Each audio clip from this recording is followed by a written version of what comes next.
My printer is busy humming away. In this video, I want to talk about some more advanced printing techniques for mold making.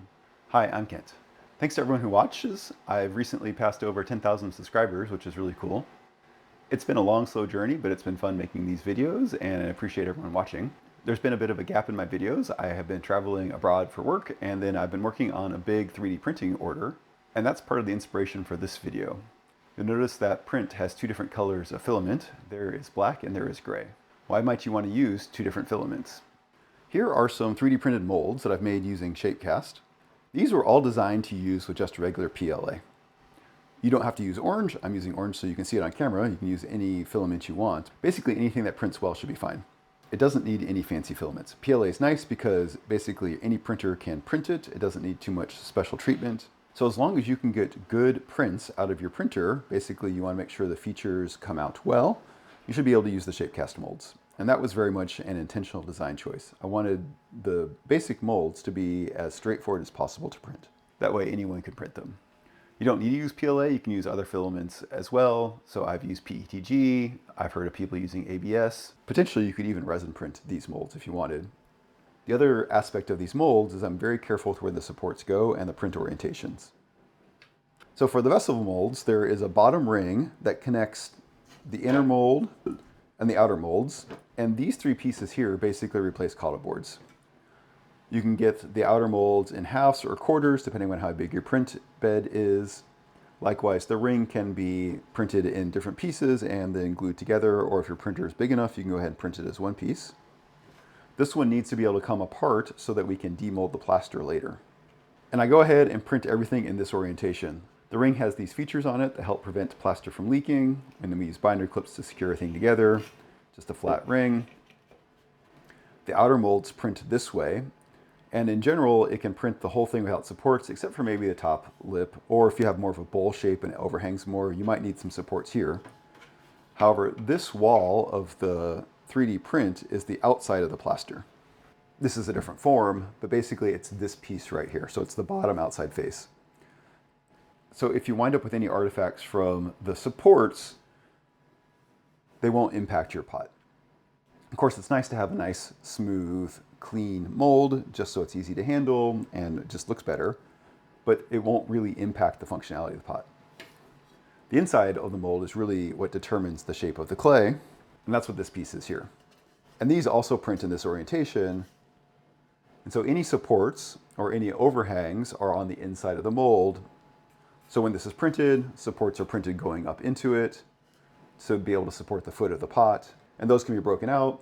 For some of my molds, I actually don't even bother. Sometimes there's little pieces that are stuck down the bottom. Since it's non-functional, I don't worry about it too much.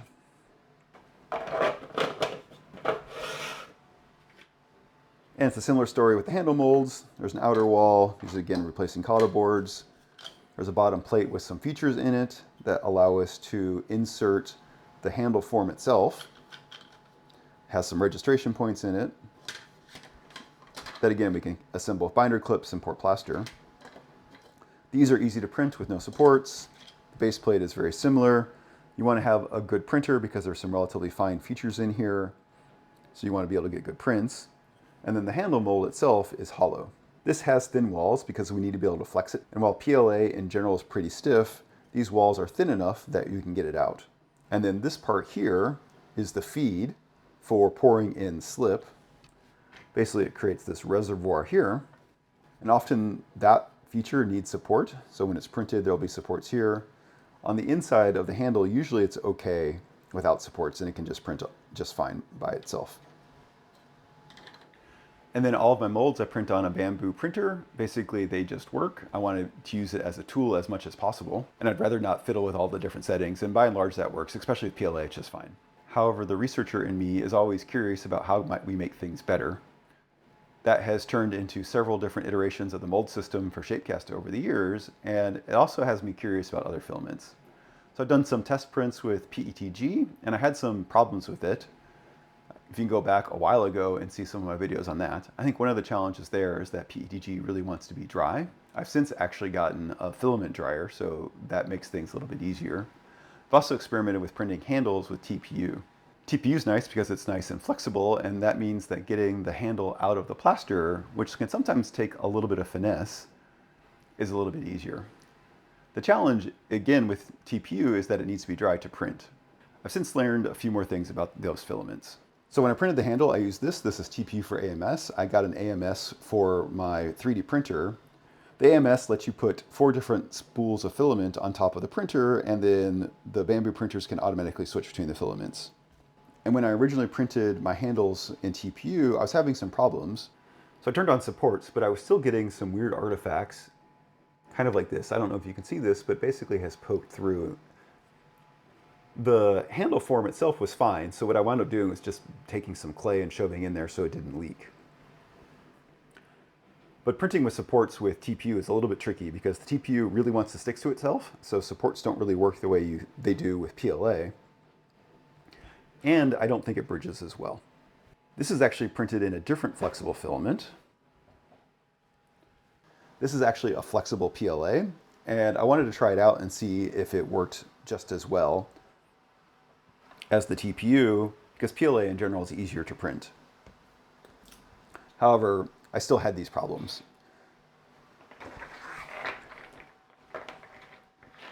So I actually wound up doing a bunch of tests using different types of supports. In one, I actually used the slicer settings to go ahead and print in solid with very minimal infill. These are dirty at this point because they've been sitting around in my studio, but you can tell it bubbled up and it was still having issues. So that got me thinking about printing with multiple materials since I had the AMS. And while this one says TPU for AMS, which means it can be fed through the AMS, you really don't want to do multiple materials with TPU. Particular TPU doesn't really stick to anything else. So if you have TPU going through your printer and then it switches over to PLA or PETG, you wind up with some contamination in the print head, and that can actually affect the other part. While it does do a purge and tries to get material out, I've seen examples on other videos where someone had printed TPU and then switched out filaments completely and did another print, and they wound up with layer adhesion problems. So basically, as they're printing out the other filament, like in this case PLA, they'll wind up with a thin streak of the TPU filament in there, and since they printed in contrasting colors, you could actually see it in the print. And while we don't really care about how this looks from a color perspective, we do care about the functionality. Because there winds up being TPU embedded in the PLA, that can be a weak spot and actually split apart. And so I'd actually done some early tests with this as well. I didn't put them on camera, but I was having that problem. I didn't realize at the time that the TPU was contaminating the PLA. So while the AMS lets you print multiple filaments, they really need to be compatible filaments to wind up with the best results, especially for functional parts. If you're doing something just for aesthetics, it may matter a little bit less. So what I actually wind up using my AMS for is, one, it helps keep the filaments dry. And two, when one filament runs out, it can automatically continue with the same filament in another slot to keep going. So I don't need to babysit the filaments quite as much. However, it doesn't really work for multi-material prints. And basically, if you're trying to do engineering prints, basically what these are, where we need the structural components to work, the AMS isn't the right thing. So the print I was showing at the beginning with the black and the gray is actually being printed with 2 extruders. So that's the Bambu H2D. It's not a cheap printer, probably not for hobbyists, but as a business expense, it actually made sense. I can make my money back by selling prints. And it lets me print 2 dissimilar materials at the same time. For a local artist, I've been doing a bunch of very custom molds. I haven't shown any of these on the channel yet, and I'm only going to tease them here. But these are multi-part molds. This allows for a plaster on plaster pour. This one here is similar to my 2-part molds. And I've wound up with some rather large, complex shapes. These need to be in multiple pieces so they can be assembled and disassembled, and we can get out the plaster we need. So the other thing that's been keeping me busy is printing all these custom orders for these custom molds. And some of them are bigger, and the H2D has been helpful for that, but it's also been helpful in its multi-material capabilities.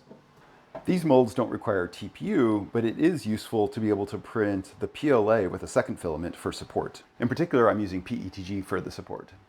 The PLA does not stick to PETG, so that means that the supports can be much more dense and result with a better finish for the underside of the molds. And that's because for some of these, I need to be able to have a surface finish that's on the basically bottom side that's transferred into the plaster. So with the H2D, I can have a roll of PETG filament. This one's gray. And then the PLA that I use for my other prints, only this time in black, and they can print together. And while that was quite an investment in the printer, it definitely has been paying off for itself. So after printing some of those molds, it occurred to me that I could probably fix my handle issue with the flexible filament as well. In particular, I could go ahead and print this with supports that were a dissimilar material so it wouldn't stick. And that's what these are. So this is the TPU, and then inside I printed with regular PLA. I went into the slicer and basically painted on supports so that it supported the whole handle. I don't know that the whole thing is required to be supported, but it was just as easy to do. And it didn't take that much more filament. And this one I went ahead and demolded off camera, and there's a few small artifacts. So like the seam there, we're seeing a little bit of mixing, but that's on the inside, so it's no big deal. And the outside came out just fine. Got a little bit of stringing because TPU can be a little bit of stringy, but otherwise this is a really good part. So basically it's doing the same thing. It's putting down layer by layer. It'll put down a little bit of the TPU, and then it'll put down a little bit of PLA and go all the way up. So let's go ahead and break the supports out of this one.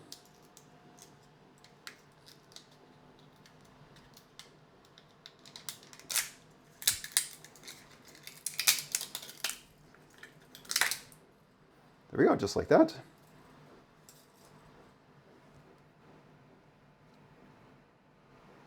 We can see a little bit of contamination right there, but again, it's on the inside, so no big deal. Now we wind up with a nice flexible part. So now that we have some good 3D prints using TPU, let's go ahead and make a handle mold. This is one of the molds I've been doing some tests with. In particular, it has the notches in it, which are kind of nice for the handles because it lets you lap the surface flat. And when I did that test, I went ahead and used regular PLA, and the mold turned out well, but I wound up with a little bit of chipping right around the edge. Basically, plaster doesn't like 90-degree corners. However, it really is required for these two-part molds. And so for a more advanced technique, if you can print multiple filaments, I wanted to try and see if the TPU would do even better. So we can put these to the side, and then these will slot right down in.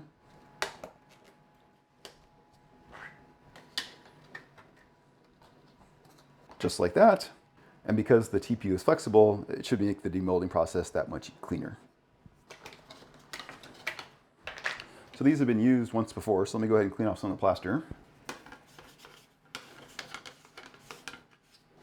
And there's this little step right here. I want to make sure I get the plaster out of there. That's where the handle mold seats.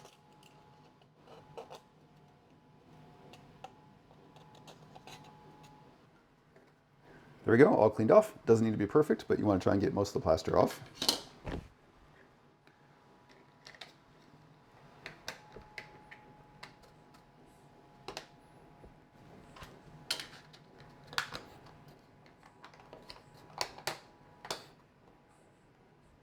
And those will seat down in, and I'll go ahead and tape them in place.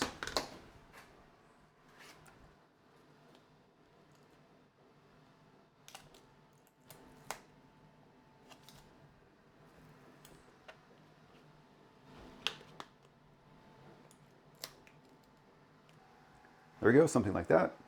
Just want to make sure that the handle mold is fully seated.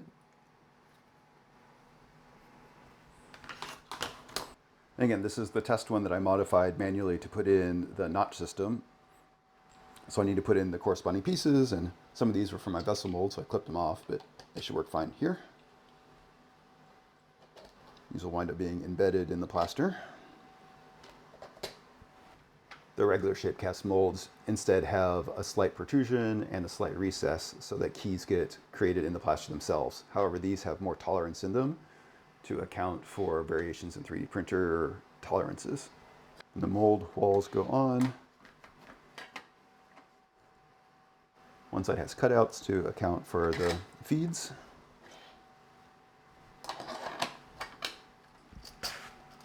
And the rest goes together with binder clips.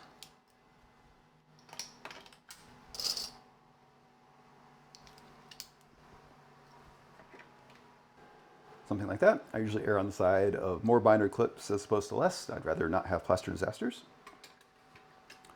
Next, let me go ahead and measure out and mix up the plaster, and we'll do a pour. All right, I measured everything out. These are the numbers that come from Shapecast. So we'll take the dry and put it on the wet.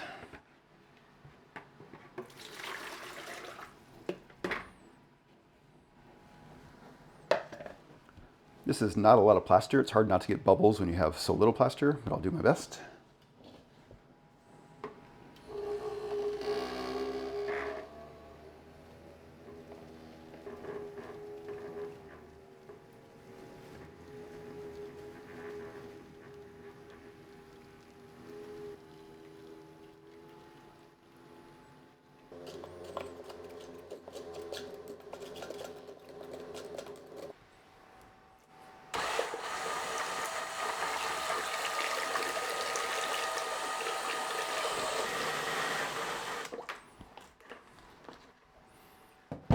There we go. With the level of plaster less, it just pulls in more air from mixing. So I'll go ahead and try and pop out some of the bubbles. But we got a ticking clock, so we want to go. Here are the molds. No other prep, no mold soap, not required. Plaster doesn't stick to PLA or TPU.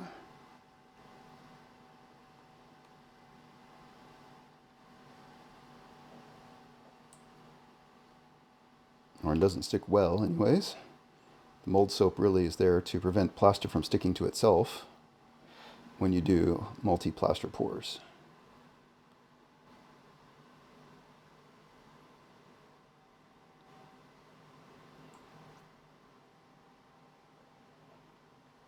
To the top. Quick shake to level it out.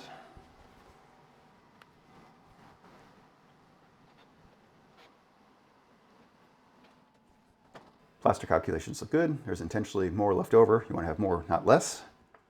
And then I have an old brush here. It's going to use to tap around and get all the bubbles to raise to the surface. This works well for the handle molds. It's harder to do for the vessels.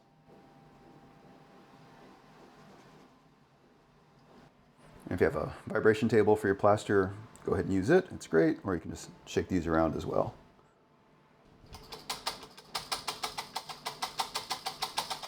There we go. That should be good. I'll go ahead and let the plaster cure. That should take about 45 minutes. Then we can come back and demold it. Plaster is all set and cooling down, so we can demold now.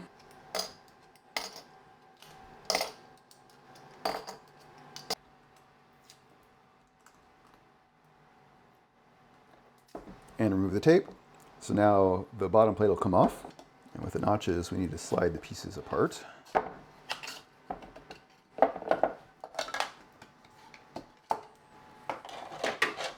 Just like that. Now the outer walls slide sideways because they're rounded over.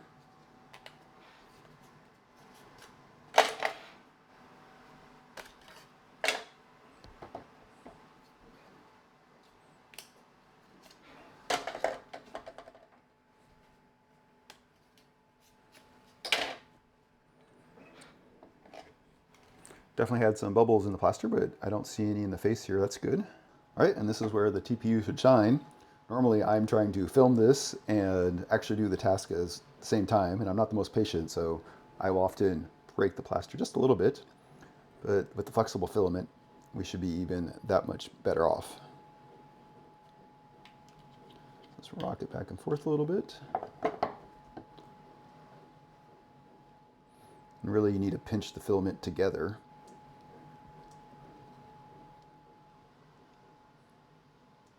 It's not so much about just pulling straight up.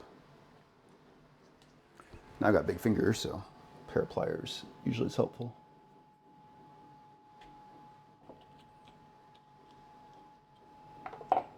There we go. Nice crisp edge. Again, I'm mostly pulling inwards, not upwards. I don't want the filament to rub against the plaster as I'm pulling up, or as little as possible. There are draft angles, but it's still tight.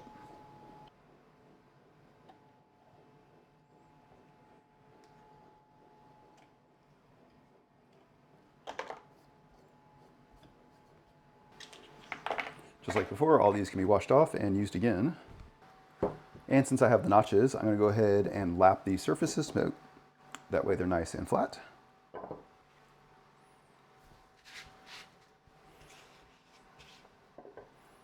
Let's just sand this down a little bit.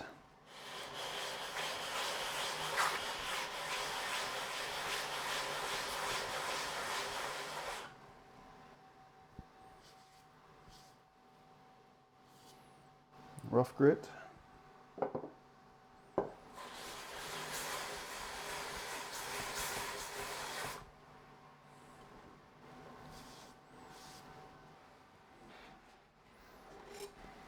And then I have a finer grit here. This is 220.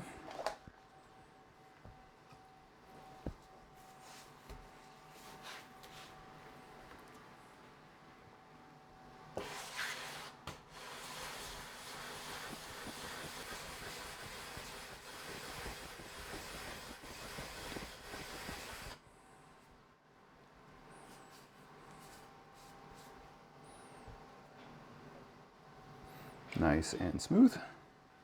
And we can add the final notch pieces.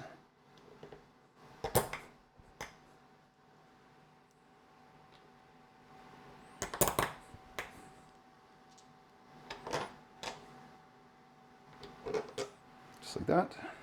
And these will go together. Rubber band it up. Of course, this is still wet, so it'll need to finish curing. That'll take several days at least. But once it's dry, we'll have a brand new handle mold. So as I mentioned, I've designed all the shape cast molds so they work with regular PLA. However, it's interesting to think about breaking that assumption and see where we can get. So for instance, if you can print TPU, you can go ahead and buy the shape cast molds and go ahead and print them just like this. However, you might have these support issues like I alluded to. If you're a 3D printing enthusiast and you know how to deal with them, that's great. Or I just used technology to fix that problem and did my multi-material print. However, it's interesting to think about revisiting the molds now that I can print TPU reliably and have good high quality prints come out. I might think a little bit more about what it would mean to redesign these. In particular, I really want to get rid of the tape, taping the mold back in. It's fine, no problem, and it really is needed so that we can pull this piece out so we can demold it. Even as a separate piece, it takes a little bit of time, and you can go back very early on when I was developing this mold system and see why it's a separate piece. There were more than a few failed molds. But if we have some flexible filament, then it might actually open up some more opportunities and we can explore those. However, my list to do is always longer than my list of to done, so we'll see when I get to that. And the other goal in exploring this was that my original goal with Shapecast was everyone could go ahead and print their own molds at home, and there's been a lot of people that have been doing that. I've got a couple thousand people signed up for Shapecast.